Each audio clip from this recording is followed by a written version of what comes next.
Follow me. Free me. I wouldn't quite call myself a hardcore gamer, but I can tell you that recently, gaming has become part of my life. It began last year when I came across Steam, and after playing over 200 hours of Team Fortress 2, I became hooked to gaming again. Before that, I hadn't really touched a gaming console for over 10 years, with the last game I played being a game that will forever hold a place in my heart, Mother. I remember that I always played the game whenever I had the chance after discovering it through the internet, making myself the best I could become. I never owned an actual copy of the game, due to the fact that it was never officially released outside of Japan, because of the high prices that circled the Mother series games and merchandise on the web, so I made do with a ROM of the game. Regardless, I enjoyed the game to bits. Even after I defeated Giegue for the first time, I felt I had to fulfill something and get Ninten, Anna, and Lloyd each to level 100. Needless to say, after over 40 hours of grinding on Mount Itoi, I had accomplished this task. When I played it for the last time in my childhood, I remember kicking Giegue's ass with my overpowered team. His attacks that used to mortally wound the trio wouldn't even hurt. I felt like a true hero, having fully completed the game, and that's all I remember of the last time I played that amazing game during my teenage years. Having recently become bored of all the games I owned on Steam, I started hunting down something that would cure me of my boredom. I eventually came across a game called Starbound, and all of the memories of playing Mother came flooding back to me due to how similar the name was to the English translation of Mother, Earthbound Zero. I bought the game after looking at the screenshots and reviews, and I began to play it. While I can say I thoroughly enjoyed it to bits, as I was a large fan of Terraria and Minecraft, I longed to play some good old Japanese RPG after the memories Starbound gave me. The most obvious thing to do would have been to play the ROM I owned of the game. I remember having always wanted to own an actual copy of the game in some form. I hunted online, but the prices were higher than I was willing to pay for some slight nostalgia. Then it occurred to me that the local Game was selling old SNES, NES, and Game Boy games that someone had weirdly left by the door one night. So instead of binning or donating them, they decided to sell them. I headed over straight away.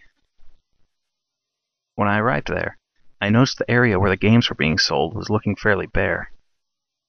It seemed I had been beaten to it by other fans of retro games from around here. I decided to look anyways, hoping I may find some gem that others had missed. That was when I saw it. A copy of Mother 1 and 2, hidden behind a Super Mario Bros. Box. I smiled and grabbed the box. I had a quick check to make sure the game was there, and it was, along with the instruction booklet and the other bits of paper that come normally with a Game Boy Advance game. I took it to the counter to purchase it, and the woman who served me asked only £10 for it. That was a whole lot cheaper than the $50+ they were asking on eBay and sites like that, so I paid it up and took the game home, feeling happy to finally have a physical copy of Mother to love. Even better, I could play Earthbound, the sequel that I never got a chance to play, once I had finished my nostalgia trip. Even if the game was in Japanese, I'd played the English ROM enough times to know what needed doing and when, so I was assured I would be fine. Upon arriving home, I looked for my Game Boy Advance so I could begin playing, but was unable to track it down. It was after I looked in a box of my old game consoles that I found my GameCube with my Game Boy player attached to the bottom. Feeling luckier than I already was, I assembled all the wires and a controller to play and plugged the GameCube in. After testing the console with Metroid Prime to make sure it worked, and then the player with both Super Mario Land and Pokemon Sapphire to ensure it worked too, I took Mother 1 and 2 out of its box. As I did, the bits of paper that were in there slid out. One of the pieces immediately caught my eye. It was a notepad piece of paper, something you'd never find in a new Game Boy Advance game, with a whole paragraph of writing on it. The writing covered both sides of the paper, and when I found out which one was the beginning side, I started to read. If you are reading this, then it means you are the new owner of this copy of Mother 1 and 2. This game is normally in Japanese, however, I am a coder, and I was easily able to translate what the game said into English, as I speak Japanese rather fluently myself. However, there is something I must stress. It will make no sense to you now, but if you play to the end you shall see. I uncovered something hidden in the coding, something never meant to be found. The real reason Mother and Earthbound are on the same cartridge. Whatever you do, don't listen to him. Don't follow his orders, no matter how he threatens you. Don't follow him. Do whatever you can not to follow him, even if you have to turn off the game. Be safe, my friend, and hope to God you are able to do what I couldn't and destroy this awful thing. Good luck. You'll need it. I chuckled a bit after reading, because I knew that this was someone trying to spook me into destroying a perfectly good and valuable game. I put all the paperwork back into the box, including the note, and inserted the cartridge into the Game Boy player. Upon starting the game, I did indeed see that the game was in English. The letter had been right about one thing, and I was grateful that I could fully enjoy the game. When it came to the selection screen, I chose Mother, and my nostalgia trip began. The entire experience was an amazing one, with memories flooding back to me as I ventured through the world. The gameplay was smooth, no glitches that I couldn't myself cause intentionally, no out-of-place English text or untranslated Japanese text. It was all perfect. After playing for what felt like an hour, I arrived at Giegue Desert. I followed the plot that commenced there, getting the melody from the cactus and flying the plane, until I got the tank from the man who owned the plane and the tank. Having the tank, I headed straight for the robot boss of the desert, R7037. But the encounter wouldn't initiate. It was as if he wasn't there. After ramming the spot a few times trying to activate the battle, a text box appeared on the screen. The tank has become stuck in the sand. Ninten and company continued on foot. The tank disappeared, and the party was standing in the spot where the tank was. I paused the game and looked up on the internet for glitches involving R7037, but aside for the option to skip him completely, I found nothing.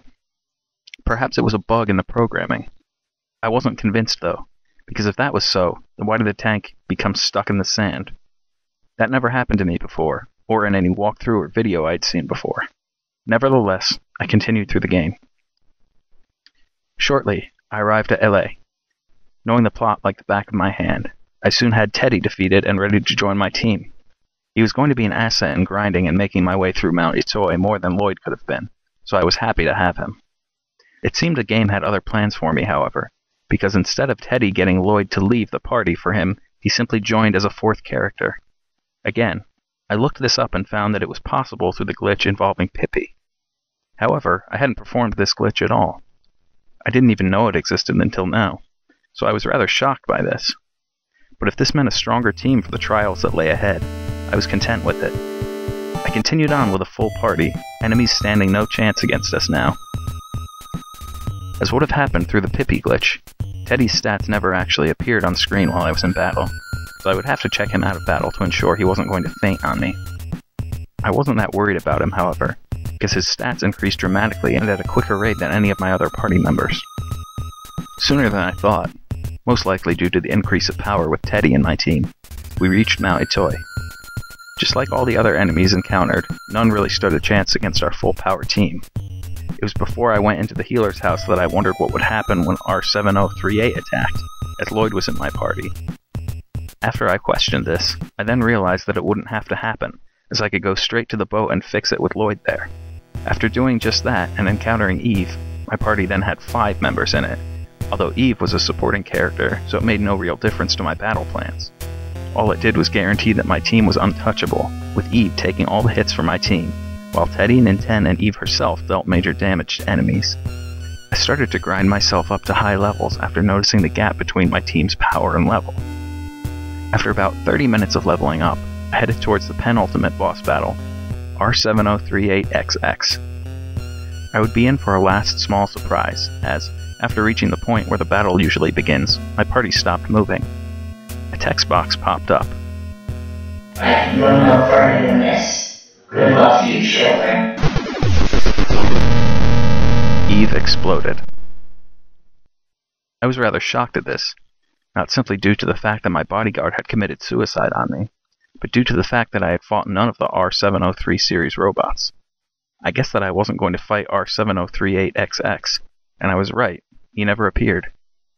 Eve must have blown herself up in order for me to get the 7th melody from the wreckage, as I did after the text box disappeared, and I could move again. What had happened to the robots was all I could think about as I headed toward the end of the game. I was in for some luck as it seemed, because I encountered no enemies after Eve's demise, I made it to the tombstone, got the last melody, and warped to Magicant where I sang it to Maria. Once warped back, the stones were removed from the final road, and I headed in. Then it popped up on my screen.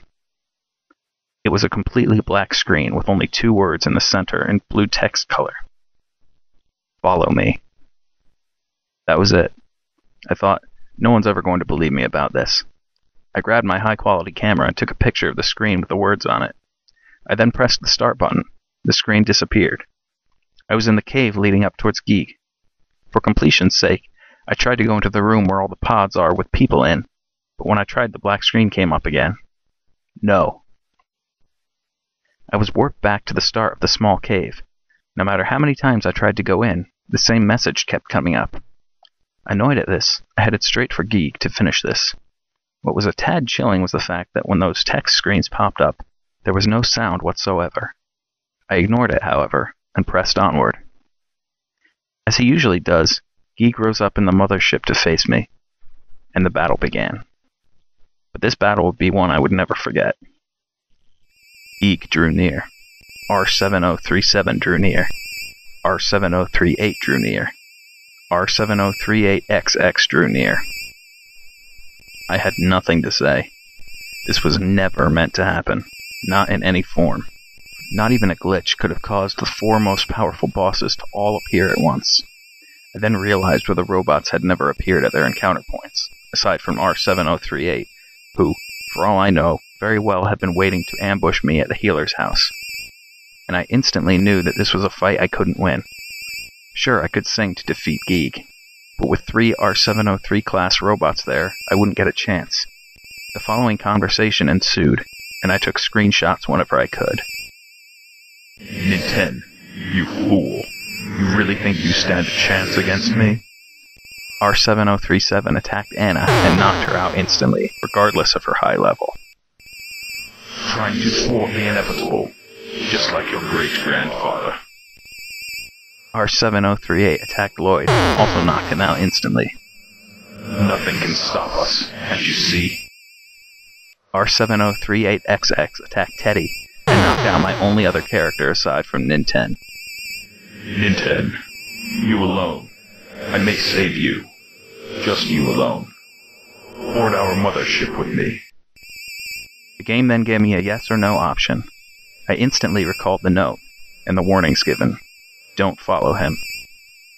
I wasn't sure if the note was referring to this or something else, so I was unsure of what to pick out of fear of what would happen. Eventually I chose an option. I selected no, and R7037 attacked me for a third of my health. You may wish to consider revising your choice of words. Again, I selected no. R7038 attacked me, and left me on my last third of health. I wouldn't be so sure, Ninten. I selected no for the last time, and R7038XX attacked me. There is no other option, Ninten. When the choice box popped up again, there was only one option. Yes. I pressed it. Join me, Ninten. Together we shall rule the galaxy. The battle then ended, with my 4 opponents disappearing. But there was no "you win" music or notification of my victory, just a black screen for 5 seconds with white boxes on it. The game then cut back to the mothership, leaving Mount Itoi. My party was watching. I instantly noticed that Ninten was nowhere to be seen. The game cut to black for a final time. I sat there, waiting for something to happen. Nothing.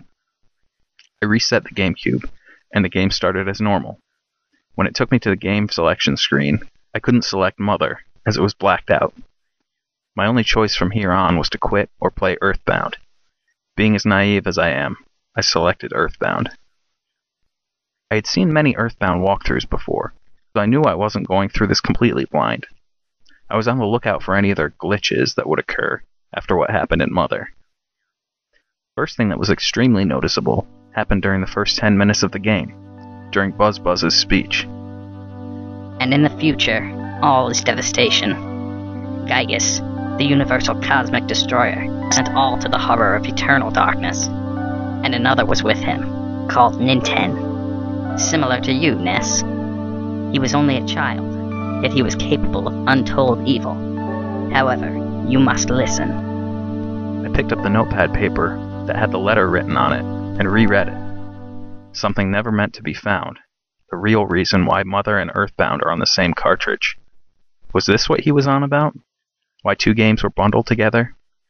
I mean, I'd already discovered that Nintendo was mentioned in Earthbound. What else would he influence in it? I pressed on.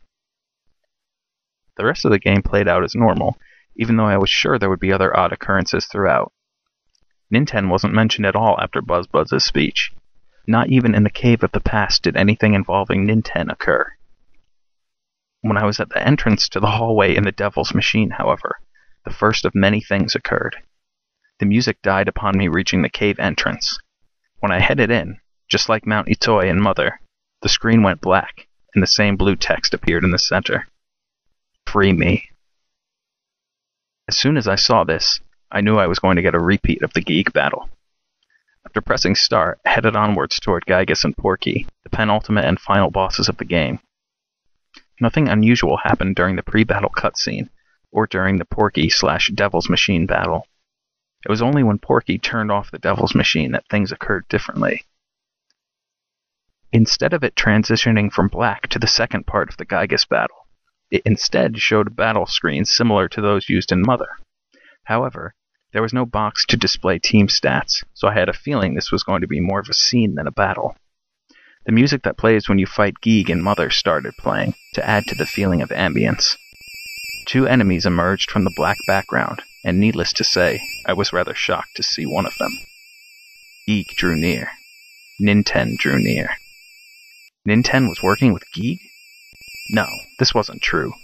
He couldn't have. Could he? I pushed aside my questions and let the sequence commence. It feels good to finally be free of that machine. I can breathe once again. What is this? Nintendo? Oh no, you don't know them either? Maybe Porky could have explained if he didn't run away in fear. Are you here to prevent what I tried to do oh so long ago, children? The game gave me a yes or no situation. After what had happened with Nintendo, I knew yes would most likely lead to my defeat. Still, I pressed it. Feeble-minded creatures, as always. The form of Giegue's attack was inexplicable. Paula fainted. When the Paula fainted text appeared, Paula's ghost sprite appeared in the black box where my team's stats would normally be. This occurred 3 times for each of my support characters, until I was left only with Ness. Now do you see what happens to things that oppose me? Nintendo, finish him off. I was expecting Ness to faint after that text appeared. Instead, the screen cut to the peak of Mount Itoi, where you fight Giegue. Anna, Lloyd, and Teddy were stood there, and I could hear the 8 melodies playing softly in the background. This lasted for about 30 seconds, and then the screen transitioned back to the fight. Nintendo, I said finish him. No. What did you say to me? They freed me. What? I followed you, and now they freed me. I'll never do anything for you again, you twisted alien. It was at this time that Nintendo disappeared from Giegue's side. The game then made the sound of when someone joins your party, and the sprites of Nintendo and Ness replaced those of the unconscious characters in the bottom box. I quickly realized that Giegue must have forced Nintendo to do his bidding after abducting him, and that Nintendo despised doing his orders. He must have only gone with him to save his friends from a worse fate than being left alone on Mount Itoi. I also understood what the black screens with the blue text on them represented. It was Giegue, trying to manipulate the player into doing what shouldn't be done. By this point, however, that realization came a little too late in the game. The sequence continued. If that is what you want, then die like a fool. The form of Giegue's attack was inexplicable. Nintendo fainted. Ness fainted. When they both fainted, the box that the set of sprites was in disappeared. I was expecting a game over screen, but the sequence continued. And now you, the puppeteer controlling these meager children, feel pain. The form of Giegue's attack was inexplicable. Suddenly, the entire screen went white, and the speakers started emitting a low humming sound. As they did this, my ears began to hurt. Stubborn and ignoring the pain, I pressed every button trying to get the screen to change. It didn't. I wouldn't even have noticed that my ears were bleeding if it wasn't for the fact that the blood was dripping down onto my controller and hands.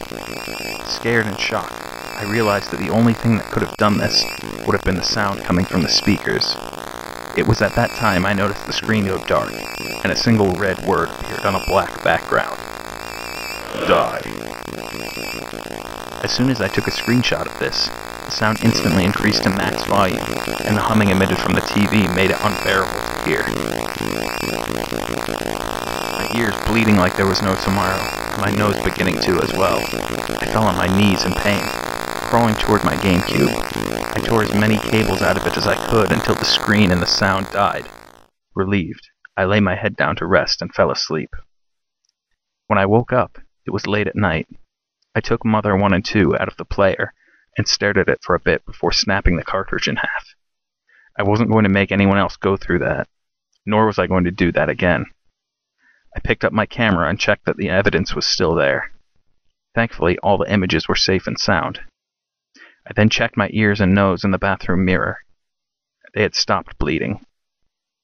The spot where I'd fallen asleep had a puddle of blood dried around it, so I knew I had continued to bleed after I fell asleep. I cleaned myself up before scrubbing away the blood and throwing the 2 cartridge halves into the bin. I grabbed the box and its contents, including the letter, and put them in with my other games. Finally, I put the GameCube and the player away after quickly testing them both out again to ensure my frantic actions earlier hadn't broken them, and luckily, they were fine. Even though I had already rested after stopping the game, I went to bed.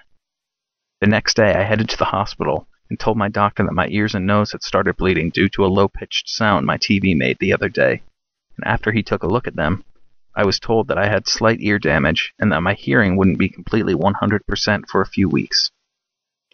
Aside from recommending not listening to things on high volume, there wasn't anything he could do to help. Grateful for the advice, I headed home. Now, I'm sure you're all saying things like, well, why hasn't anyone on Starman.net found this out yet and told us? Or anything like that. I'm sure someone on there has discovered it. I'm sure that after going through what I, and I'm fairly sure the previous owner, suffered, they wouldn't want to worry anyone or make them go through that situation. While I can't convince anyone on here not to dig into the Mother 1 and 2 files, I certainly can tell you not to try messing around with this alternate story. If you notice anything that shouldn't happen, then you turn that game off then and there. Don't follow through until the end. Don't try to beat it. And most importantly, don't follow him or free him. Heed my words. Be safe, friend.